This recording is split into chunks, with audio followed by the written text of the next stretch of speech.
Hey y'all, hope you're doing well today. So I'm really excited to share the message with you today. I always get really excited when I have a topic come to me. It reminds me of my days when I actually was really into my art and creating. There's this saying that I've shared it with you all before, that art is a collaboration between the artist and God, and the less the artist does, the better. It's kind of like that.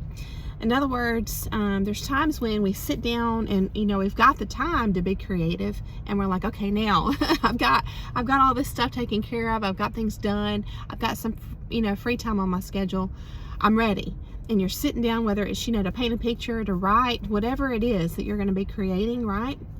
But it's like there's just this total blockage. It's like there's nothing, no, what they call writer's block, right? And so that's frustrating. So if I have inspiration, just come to me. I feel certainly like it's a numinous experience, and I'm grateful for it, which we're going to talk about being grateful because it is the season for it, right? But I really hope that you enjoy the message today. It's been very fruitful for me, I guess you might say, as I've developed the message, putting it together on my notes. So let's go ahead and dive in. So the topic is, how do we measure maturity and healing? And when I say maturity, I'm talking about, well, let me start by saying what I'm not talking about. I'm not talking about maturity as society defines it, per se. Maybe, but not like in total, okay? So not like, just what it means to be an adult versus being an immature adolescent, right? Which we all know that age has nothing to do with maturity, in some ways. Which is why you get terms like old soul, when somebody seems to have an old soul, but they're young. They just have this maturity in their soul, just in their spirit. And this just exudes, I think is the right word. It just kind of bleeds forth, energetically into our space, and we like being around those kind of people. We learn from them. It's never boring being in their presence. I've got, they're so rare. I've got a few people like that in my life that I just truly enjoy their company, and I hope that you do too.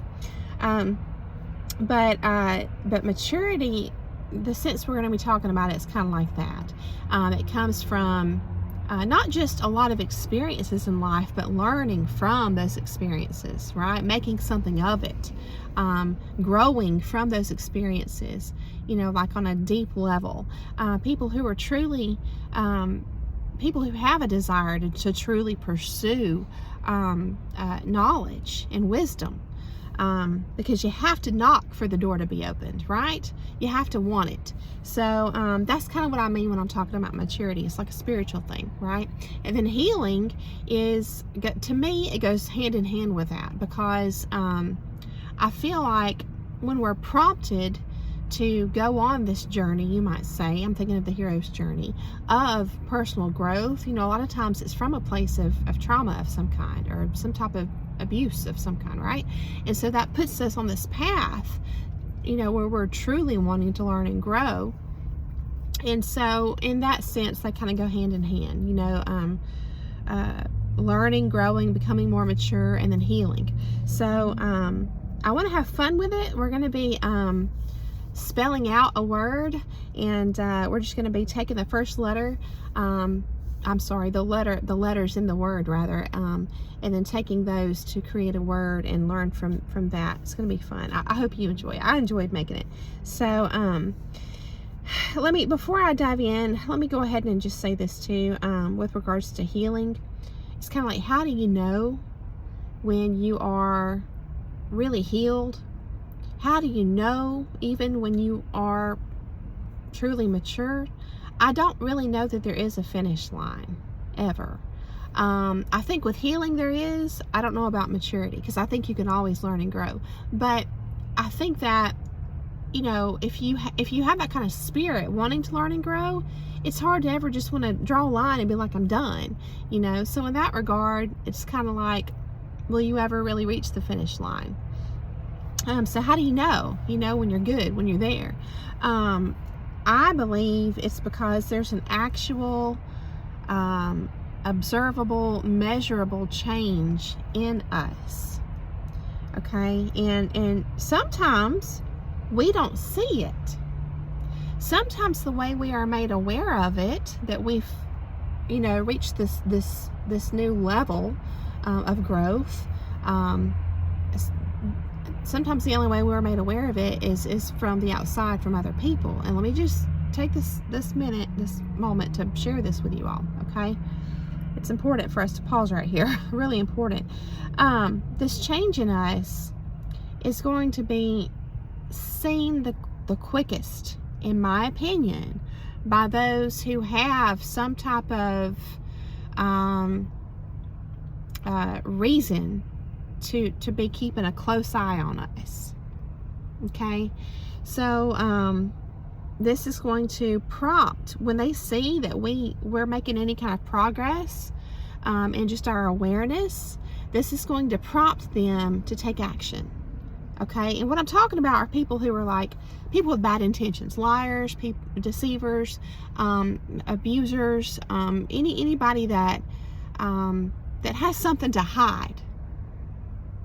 And so if you've been involved with someone like that, it's a lot of times they'll take some type of action because they're worried that you're going to reach some level of awareness that you're going to be like, oh my gosh, I figured out XYZ, or whatever it is. And people who have like a double life, who are leading a double life, they don't want to be exposed.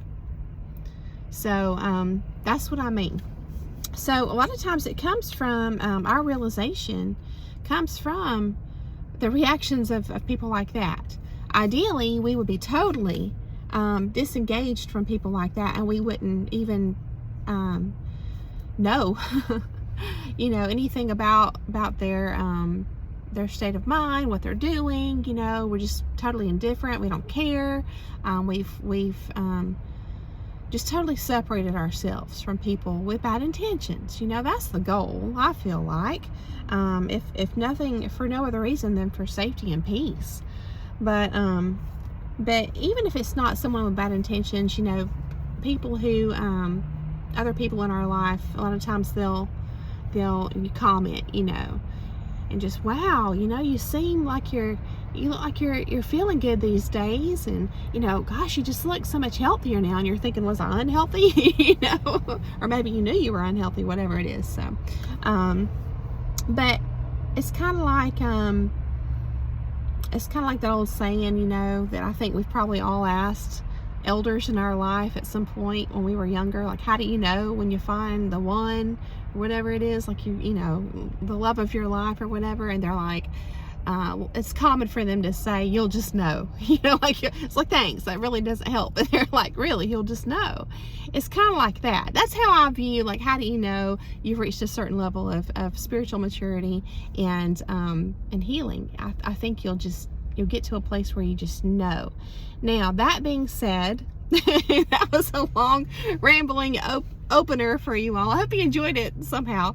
But because I like to approach my videos like I'm just sitting down with you, just we're having coffee together or whatever it is you like, and we're just just chatting and enjoying our time together. So but let's really get into some details, and then hopefully that'll bring us some clarity. So if you've got some coffee, go ahead and take a little coffee break.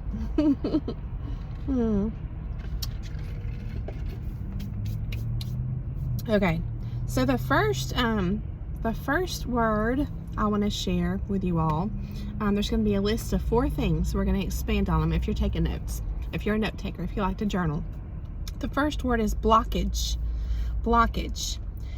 So remember, we're going to be talking about how we measure maturity and healing. So with regards to blockage, the first bullet point, you might say, is that emotions are no longer blocked. We don't block our emotions. We expect them.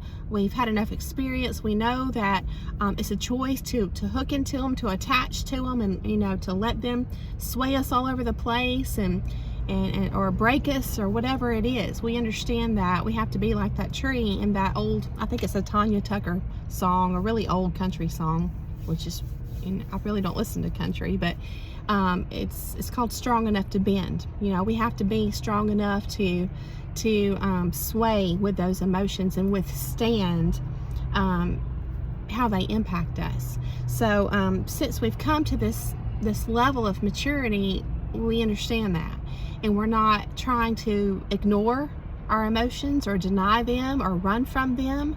We just let them come and go, right? So they're not blocked. Now reactivity, us reacting real quick to different things in our environment or atmosphere, our circumstances, whatever it is, our reactivity is blocked because we have this control, this good control, because it's self-control. It's not control, coming from out here. It's self-control. That's a good thing. So reactivity is blocked, right? It's kind of like, holding your tongue, for good. Possibilities are not blocked. Because we're not allowing ourselves to hook into any kind of negative feelings and just let them bring us down to the point that we're hopeless. We're keeping ourselves rooted and grounded in hope and faith. However you want to look at that, whatever lens you want to use to look at that. So because of that, we are open to possibilities just in our life in general, right? Good possibilities. And then kind of right in line with that would be what I like to call dead-end thinking, right? It's blocked. In other words, we're not shutting down our dreams. Even though we can't see how things are going to play out, or we don't even see how any particular wish or desire we have in our heart could ever possibly come to fruition. It just seems impossible. But remember, if this is part of your belief system, it is mine. In the Bible it says with God all things are possible. So we truly believe in that, and we understand that if we don't believe something is possible, it certainly will never come to pass. So in that light, possibilities are not blocked, and dead-end thinking is blocked. We're not even gonna consider just putting up a barrier to possibilities. Now this one's kind of interesting. I had to, it came to me and I wrote it down, and then I kind of had to, question it a little bit, and that is fear is not blocked. I feel like fear, our first internal response to that is that it's a bad thing, but I feel like it's part of our reality. It's just part of the human experience. We're all going to experience it because of whatever situation we're in. And so, to label, this is the danger in labeling right here, a great example. To label it as bad is like denying ourselves just part of the human experience, okay? I've heard some saying somewhere, and it just really clicked with me, but I didn't get the exact way that it's phrased, but it essentially means that bravery is not the absence of fear, but it's moving forward anyway, even though you are fearful. See? And so I love that. And it, again, it's true. We don't want to try to be superhuman and just pretend like we don't have any emotions at all. We don't have any fear and stuff like that. It is what it is. So we embrace it. And so because fear is not blocked, we're going to talk about this more in a different light a little bit later in the message. But because fear is not blocked, and we're going to allow ourselves to acknowledge, oh my gosh, this feels scary, whatever it is. What we do need to block to counteract that as part of our spiritual armor is self-doubt. We do want to block that. We never ever again want to doubt ourselves. And I say again because a lot of you may be watching my videos because you've had similar experiences that I have in the past, where you've been subjected to what's called psychological abuse, where you were made to doubt yourself. You were gaslit, as they say. And so once you get back to that assuredness within. You're never going to let anybody crack that structure, that armor. Your shield is up, and you are totally, intentionally tethered to that inner guiding light, right? So you are going to block self-doubt. Okay, the next word is going to be energy. So in the end, we're going to be inspired by the first letters of these words, right? So the first one was blockage, and then the next one is energy, okay? Just for fun, and we'll spell it out together, right? So as far as energy goes, let's go through my notes on that. Again, the overarching question is, how do we measure maturity and healing, right? You can just view these as you know, the pillars to peace. You know, when I say the overarching theme, it's like these are your pillars to this newfound place of peace, right? Or paradise on earth, or just however, the hidden place, just depending on whatever lens you want to use to view this, right? Maturity and healing. So energy is a part of this, all right? Let's expand. What does it mean? It means that we are conscious of and in tune with our inner energy, right? Or what you might call vibrations, right? And furthermore, our bond with our desired energy is so strong, right? That we can easily let go of anything that doesn't match it. In other words, our peace has to become a priority. We have to want to keep ourselves in a place of peace so much that we are willing to feel the fear of losing a connection, a relationship, a friendship, or whatever in our life if it's actually toxic to us, if it's actually going to be bringing us down on the regular, if it's someone that just, you know, is always bringing drama into the situation, always just a chaotic type, you know, feeling, you know, when they leave, you're just like this, you're just agitated and like, you know what I mean? So peace has to become a priority in that regard. Okay. Yes. So we have to get to the place where we truly can easily let go of whatever doesn't match this energy inside, okay? So at this point,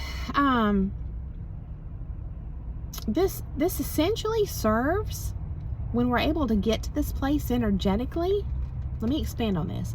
Essentially, it serves as like this invisible protective barrier, okay, to our inner world. This is like the construction energetically of our spiritual armor, you might say, okay? In other words, it's by operating this way, it's keeping out all of the negative and the bad vibes. See, it's just blocking them. They just fall away, right? Or they're deflected, you might say, like a magnetic force that repels. You know, if it gets too close, it's just like, it just goes right back. You know, return to sender, you might say, right? So over time, you find, and I can say this from experience, you find that in defending yourself energetically in this way, you're no longer susceptible. I can't say that. I'm going to have to. Susceptible to the pressures of society or anyone trying to exert control over you, right? In other words, you've obtained this new level of freedom in that way, right? So the next big point here is to be not resistant. So you've got blockage, energy, and then the third one is to be not resistant, okay? Which means that we've let go of any internal conflicts because we aren't willing to negotiate our peace, once again, right? So what does this mean to have an internal conflict? This is how I see it. It means that, in other words, we accept reality. We're not struggling with it inside. In other words, we're not seeing things one way and wishing that they were another and being stuck there. Okay? So we understand that sometimes reality truly is stranger than fiction, because we've experienced strange things, right? And the good news is, because we have experienced these things, we're prepared, and we expect them in the future, strange things and even stranger things. Okay, so by expecting this, then we'll never be frozen up again like a big block of ice, just chilled to our bone in shock. That's the goal. We don't ever want to get there again. Frozen is not a good place to be. So by expecting these things, right, it's just crucial. But going through new realizations, even though we can try to expect these new revelations that may come about in our life about a person that we thought we could trust, and we find out we can, or we thought we knew somebody, but they're living a double life, or someone presented themselves to be for us and really they were against us. Whatever it is, it doesn't mean it's always going to be easy, but just that like I said, we kind of expect this stuff on some level because we've been through it. That in itself is going to help. But the other thing is that we've learned to mitigate, you might say, going through these revelations as they surface in healthy ways. We learn to mitigate the realizations in healthy ways. Okay, let me share with you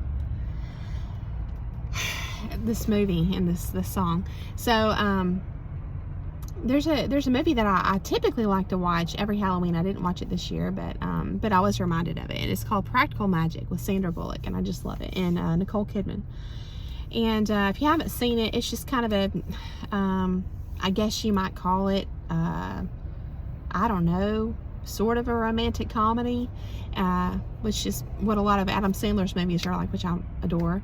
But this was a great movie to me. It's very lighthearted, and yet it touches on some serious stuff in kind of a victorious spin, like a positive, self-empowering kind of way. And I love that. And it's kind of centered around unity too, with regards to the community. It's really cool. I just love it. But there's a song in it. These two adult sisters, they're staying with their older aunts, right? Or aunts. In the South we say aunts.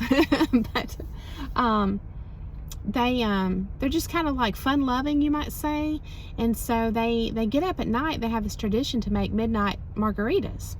And so and there's this scene where they get up and they're kind of all, it's time, it's midnight, so they wake up and go downstairs and they have their little party together, right? But there's a song that plays during that scene, and it's just really, I like it. It's kind of like, for me, you can't hear it and not have it put you in a good mood, even if you don't drink, right? It's just kind of a fun song. But it's by Harry Nilsson, I believe. I'll put the link in the description if I can find it online. But it's talking about, the lyrics say, they're really silly. They're talking about putting a lime in a coconut, right? And so it says, you put the lime in the coconut and you drink them both up, and it just repeats it over and over and over. It's like this brother and sister do this, okay? So they go and they get the lime and the coconut, and they put them together and they drink it. And then they turn around and call the doctor, and they're like, oh, I got a bellyache. What do I do? And the doctor's like, well, I'll tell you, you put the lime in the coconut and you drink them up and you call me in the morning. That's what you do. And they're like, okay, but that's what I'm doing, and I have a bellyache. So what do I do now? The doctor's like, you do this. It's the same thing they did. It's a silly song, and it's really catchy. It's got a great beat, and it's funny. It's even the way he sings it's really silly. It's just fun. But here's the point. The point to me, through my lens and my perspective, is this. The only way out is through. And how true is that in life? And let me just expand on a brief tangent here, because I just really want to share this with y'all. So I've had several dreams over the years where I'm like this, I'm in random situations in my dreams, and there's a man with me.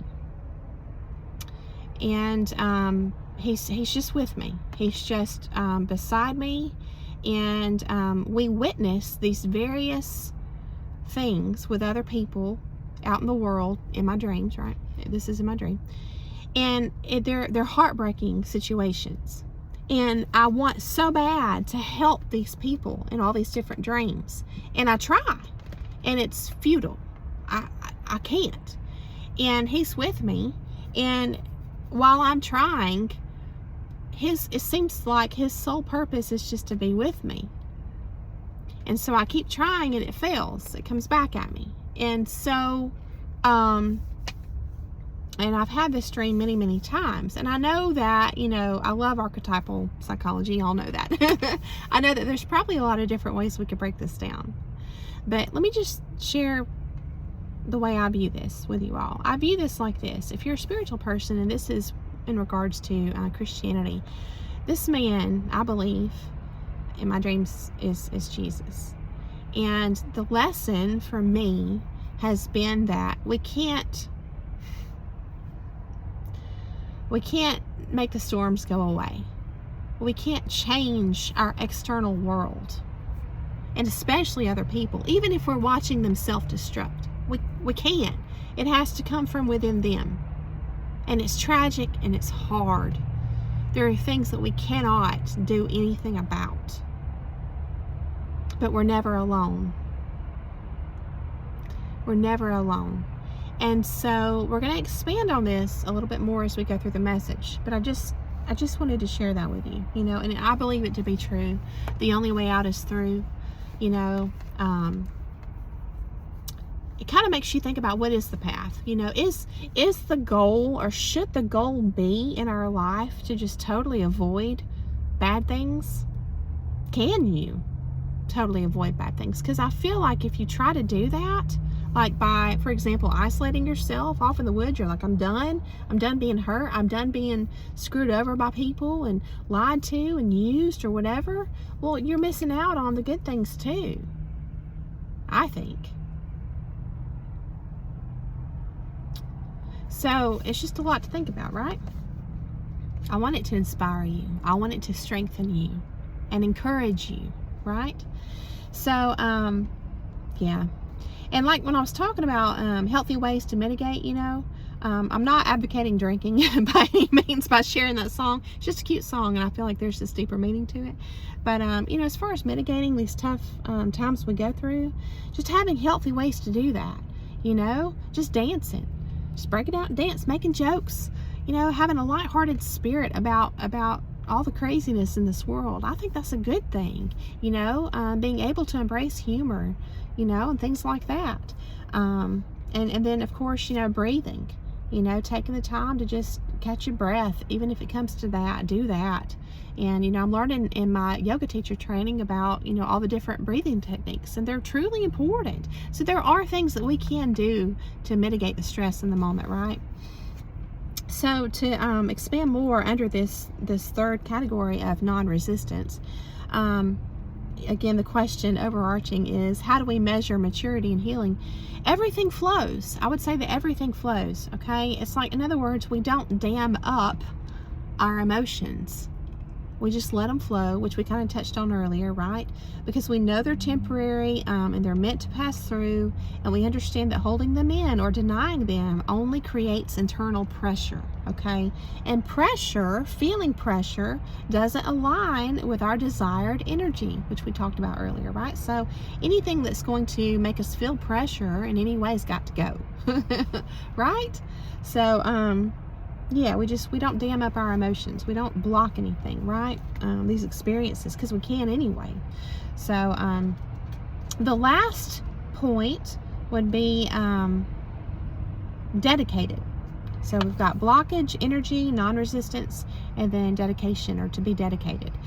The definition online from Oxford Languages is devoted to a task or purpose, having single-minded loyalty or integrity. I like how it says single-minded, because it reminds me of my recent message of having this one, cord or string or rope that you're just grasping, and this is your lifeline spiritually, energetically, right? You're single-minded in that manner.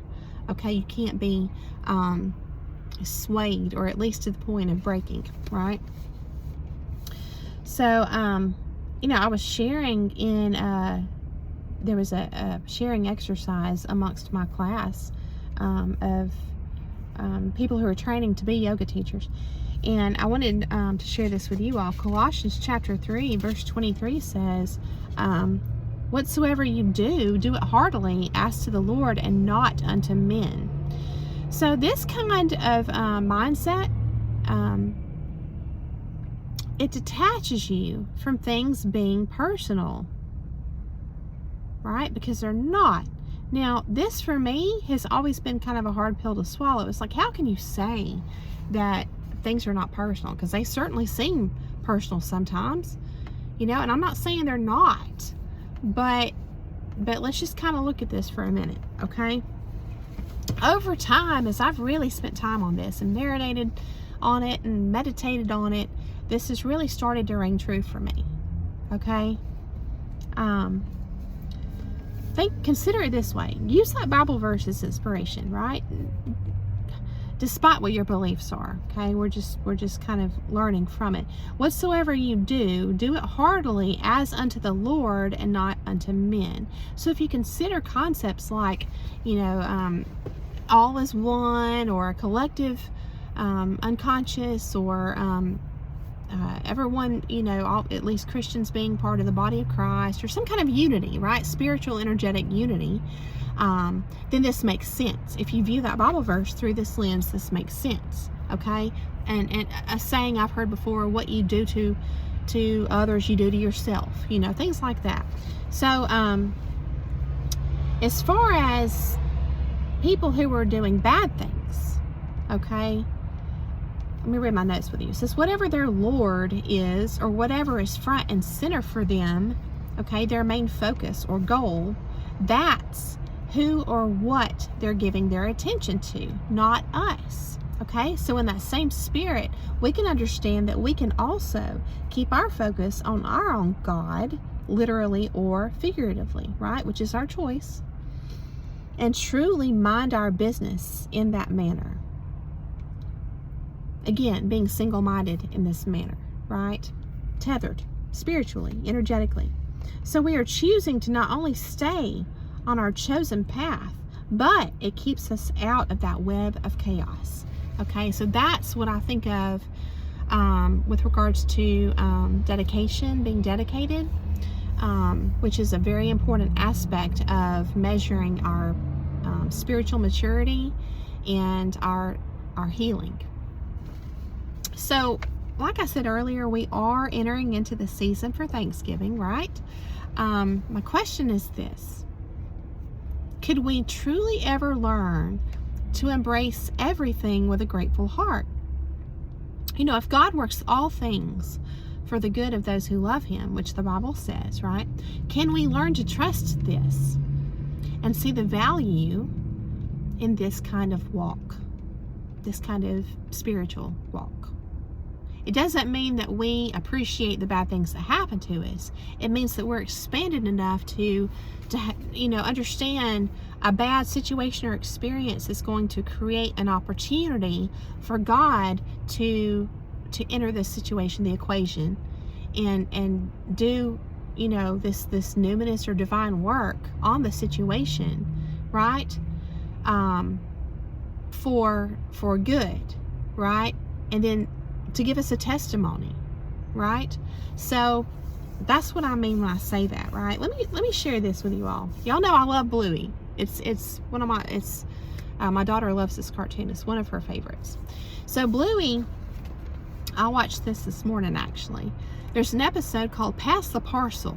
Okay, and the kids are like at all the birthday parties. They all go to each other's birthday parties in the neighborhood or whatever, and this is one of the games they play, Pass the Parcel.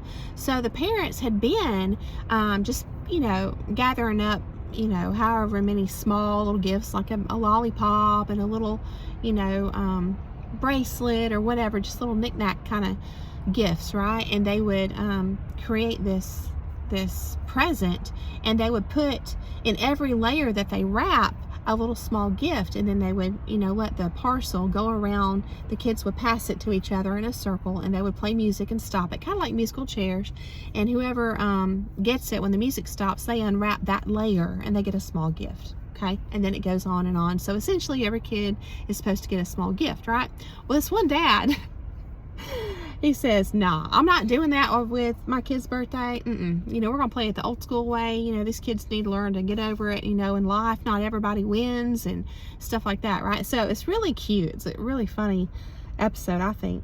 But, of course, the first time this happens, the kids are just like running to their moms and crying and complaining because not everybody got a gift. But the one kid who did get the big gift was so happy. And so it took the kids a while, but over time they experienced it. They started wanting it to be that way, to be played that way. Remember their dogs in the cartoon, so they're like, no, I want to play it, like Lucky's dad, his way. I want to play it that way at my party, my birthday party. So it starts this trend, and then you see a shift, and the kids go from, expecting, all of them to get a gift, which they're not going to value, to wanting it to be, more special. And so, in the end, the lesson is about taking things for granted, what that means versus not. So, to expand on that, it's essentially about experiencing the negative polarity of these acute experiences, okay, in our timeline here on Earth. All these different things that are really hard that we all experience here and there, okay, throughout our time here in this human experience, okay. It's about coming to the understanding that sometimes we have to see or experience what we don't wish to see or experience in order to see the opposite, what we do want, in a new light. Okay? So these experiences, what happens is they strip us of the ability to take things for granted.